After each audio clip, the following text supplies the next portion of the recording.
안녕하세요. 지식과 지혜의 숲을 거니는 시간입니다. 오늘 우리는 잠시 일상의 분주함을 내려놓고 우리 영혼에 깊은 울림을 주는 이야기 속으로 함께 떠나보려 합니다. 오늘 우리가 나눌 말씀에 귀 기울이시기 전 잠시 여러분의 마음을 구하고 싶습니다.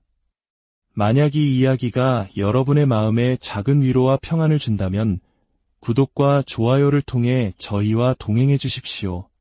여러분의 그 따뜻한 마음 하나하나가 하나님의 은혜로운 말씀을 더 널리 퍼뜨리는 귀한 씨앗이 됩니다. 이 영상을 나누는 모든 분들의 삶에 주님의 축복이 가득하기를 기도합니다. 지금 제 눈앞에는 텅 빈 예배당의 의자들이 끝없이 펼쳐져 있습니다. 마치 전 세계 수많은 예배당과 성전들이 그랬던 것처럼 이곳 역시 침묵만이 가득합니다. 하지만 우리는 알고 있습니다. 이 텅 빈 공간이, 이 차가운 의자들이 교회가 아니라는 사실을 말입니다. 교회는 건물이 아닙니다. 교회는 바로 사람, 바로 우리 자신입니다. 구약시대에 하나님께서는 자신의 백성을 위해 성전을 마련하셨습니다. 하지만 신약시대에 이르러 하나님께서는 당신의 성전을 위해 백성을 예비하셨습니다. 그리고 말씀하셨습니다. 내가 너희 안에 거하리니 너희 몸이 곧 나의 성전이 되리라. 그렇습니다. 하나님은 지금 우리와 함께 우리 안에 살아 숨쉬고 계십니다. 그러므로 지금 우리에게 필요한 것은 공포에 떠는 것이 아니라 담대한 선택을 하는 것입니다. 바로 두려움이 아닌 믿음을 선택하는 용기입니다. 저는 오늘 여러분과 함께 마가복음 5장에 기록된 한 놀라운 이야기를 나누고 싶습니다. 이 이야기는 지금 우리가 겪고 있는 이 혼란의 시대를 향한 하나님의 분명한 메시지를 담고 있습니다. 여러분의 영혼과 마음에 이 한 구절이 깊이 새겨지기를 소망합니다. 그리하여 걱정이 밀려올 때, 두려움이 엄습할 때, 세상의 소란함에 마음이 불안해질 때, 오늘 우리가 나눌 이 말씀이 여러분의 영혼 깊은 곳에서 솟아나 마음과 태도를 굳건히 지켜주는 방패가 되기를 바랍니다. 마가복음 5장에는 죽음의 그림자가 드리워진 한 가정이 등장합니다. 12살 난 어린 소녀가 알 수 없는 병으로 죽음을 맞이한 비극적인 상황이었습니다. 온 집안은 슬픔과 통곡으로 가득했습니다. 바로 그 절망의 현장으로 예수님께서 걸어 들어가셨습니다. 성경은 당시의 상황을 이렇게 묘사합니다. 예수의 그 집 사람들의 허나함과 심히 통곡하며 우는 것을 보시고 들어가서 저희에게 이르시되 너희가 어찌하여 허나하며 우느냐. 예수님께서는 왜 그리 소란을 피우며 우느냐고 물으셨습니다. 이 말씀은 마치 영국의 대문호 세익스피어의 유명한 희곡 헛소동을 떠올리게 합니다. 어쩌면 세익스피어는 바로 이 성경 구절에서 영감을 얻었을지도 모릅니다. 예수님께서는 왜 이 상황에 대해 이토록 큰 소동을 벌이느냐고 묻고 계셨던 것입니다. 여기서 우리가 분명히 짚고 넘어가야 할 점이 있습니다. 예수님께서 그들의 슬픔이나 그들이 겪은 비극의 무게를 가볍게 여기신 것이 결코 아닙니다. 사랑하는 딸을 잃은 가족의 고통을 외면하신 것도 아닙니다. 그분은 그 누구보다 깊이 그들의 아픔에 공감하고 계셨습니다. 예수님께서 진정으로 말씀하고 싶으셨던 것은 이것입니다. 가장 어두운 순간에도, 가장 절망적인 날에도 두려움이 아닌 믿음을 선택하라. 보아라, 내가 지금 너희와 함께 이 집안에 있지 않느냐. 예수님의 임재 앞에서 죽음의 문제는 더 이상 해결 불가능한 비극이 아니었습니다. 그분의 권능 앞에서는 그 모든 슬픔과 통곡이 그야말로 헛소동에 불과했던 것입니다. 물론 지금 우리가 겪고 있는 이 시대의 위기가 아무것도 아니라고 말하는 것이 아닙니다. 질병은 위험하고 경제적 어려움은 현실이며 미래에 대한 불안은 우리를 짓누릅니다. 하나님께서는 우리에게 이성적인 판단력을 주셨고, 우리는 할 수 있는 모든 방법으로 지혜롭게 대처해야 합니다. 하지만 이 모든 문제를 우리 편에 서 계신 전능하신 하나님과 비교해 보십시오. 죽음이 덮친 집에 예수님께서 함께 서 계셨던 것처럼 지금 위기의 한복판에 하나님께서 우리와 함께하고 계십니다. 그 위대하신 하나님과 비교한다면 지금 우리를 둘러싼 이 모든 문제들은 결국 헛소동에 지나지 않습니다. 왜냐하면 우리 하나님은 실패하지 않으시며 언제나 우리와 함께하시고 우리를 위하시는 분이기 때문입니다. 오늘날 두려움의 영이 온 세상을 뒤덮고 우리를 끊임없이 걱정과 불안, 스트레스 속으로 몰아넣으려 합니다.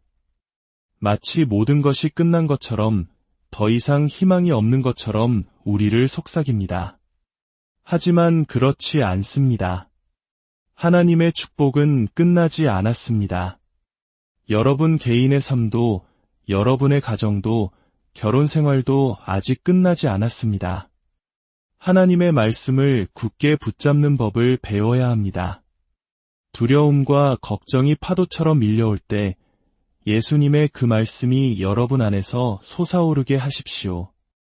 왜 헛소동을 벌이느냐, 주님께서는 속삭이십니다. 내가 너와 함께 있다.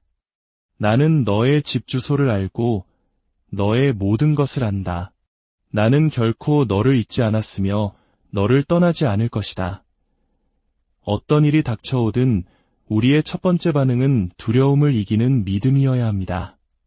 공포에 질려 울부짖는 대신 믿음을 선택하십시오. 우리가 섬기는 치유의 하나님, 기적의 하나님, 능력의 하나님과 비교할 때 이 모든 것은 아무것도 아닙니다. 우리는 살아남을 것입니다. 우리는 그리스도 안에서 정복자보다 더 위대한 존재입니다. 우리를 대적하기 위해 만들어진 어떤 무기도 소용없을 것이며 그 어떤 것도 우리를 하나님의 사랑에서 끊을 수 없습니다. 두려움에 기반한 삶에서 믿음에 기반한 삶으로 옮겨가야 합니다. 한번 생각해 보십시오. 지난 수십 년간 인류의 평균 수명은 2배 이상 늘어났고 우리는 역사상 그 어느 때보다 더 건강하고 오래 살고 있습니다. 더 많은 치료법과 의학 기술, 과학의 발전이 우리 곁에 있습니다. 하지만 역설적이게도 역사상 가장 건강한 세대는 가장 많은 걱정과 두려움 속에서 살아가고 있습니다.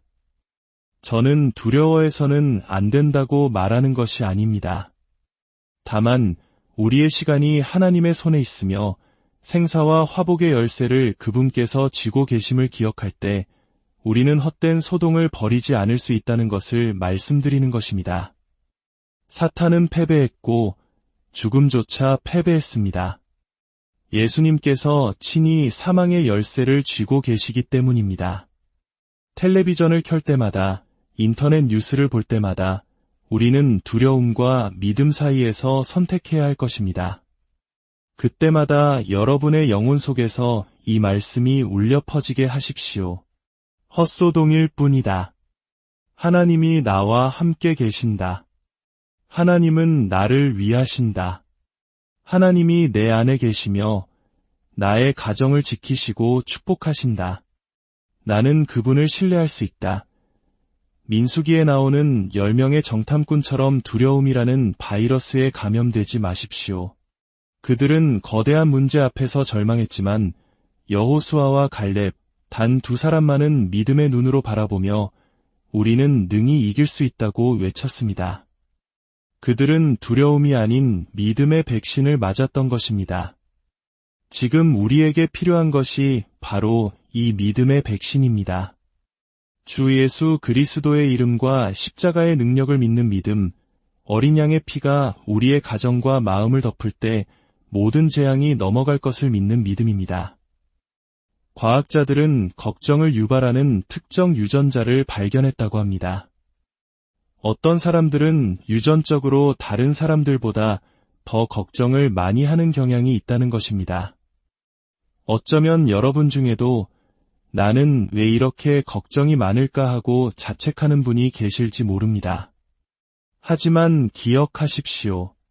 유전자가 무엇을 말하든 환경이 어떻게 흘러가든 하나님의 약속은 그 모든 것을 뛰어넘습니다.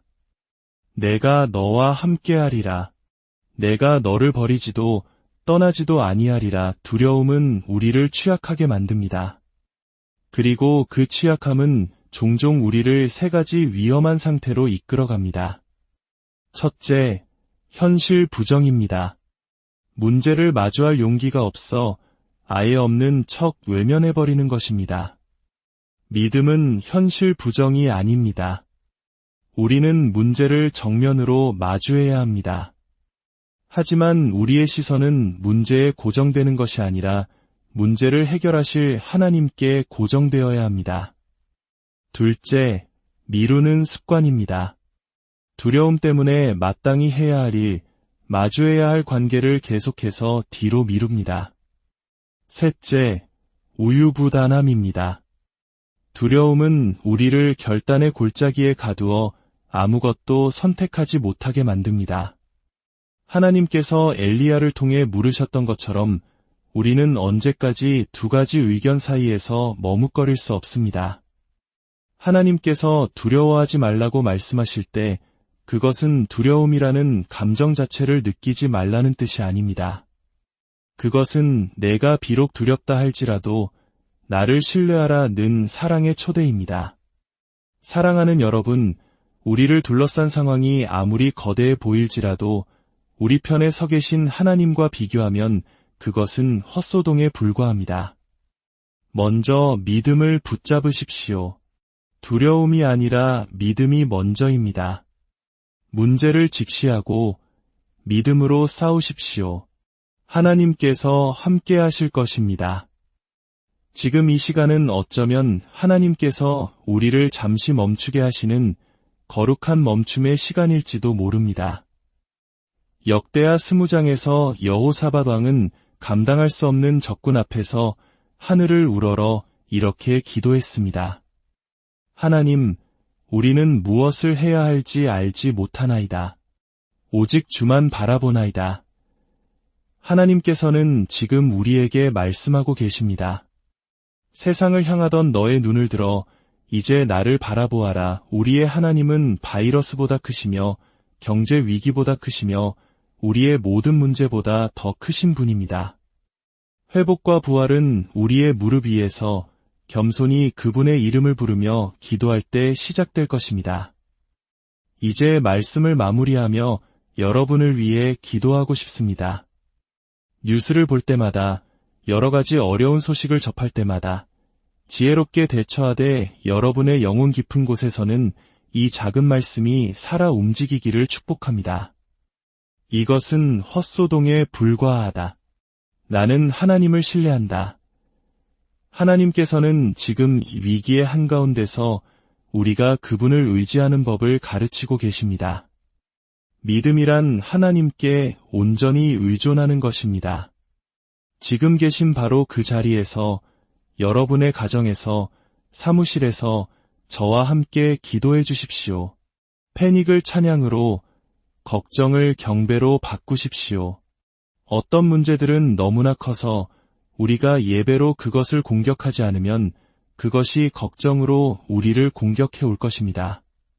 마음을 모아 함께 기도하겠습니다. 주 예수님, 저의 삶과 저의 가족, 저의 미래를 모두 주님께 드립니다. 십자가 위에서 보여주신 그 놀라운 사랑을 믿습니다. 예수 그리스도의 보혈로 저를 구원하시고 용서하시며 깨끗하게 하시고 보호하여 주옵소서. 저는 이제 용서받은 하나님의 자녀로서 두려움이 아닌 믿음을 선택합니다. 위대하신 예수님의 이름으로 기도드립니다. 아멘. 사랑하는 여러분, 여러분의 가정과 일터 위에 그리고 여러분의 마음속 깊은 곳에 하나님의 놀라운 평강과 은혜가 강물처럼 흐르기를 축복합니다. 두려움 속에서 살지 마시고 매일 믿음을 선택하며 승리하는 복된 삶을 사시기를 주님의 이름으로 간절히 기원합니다.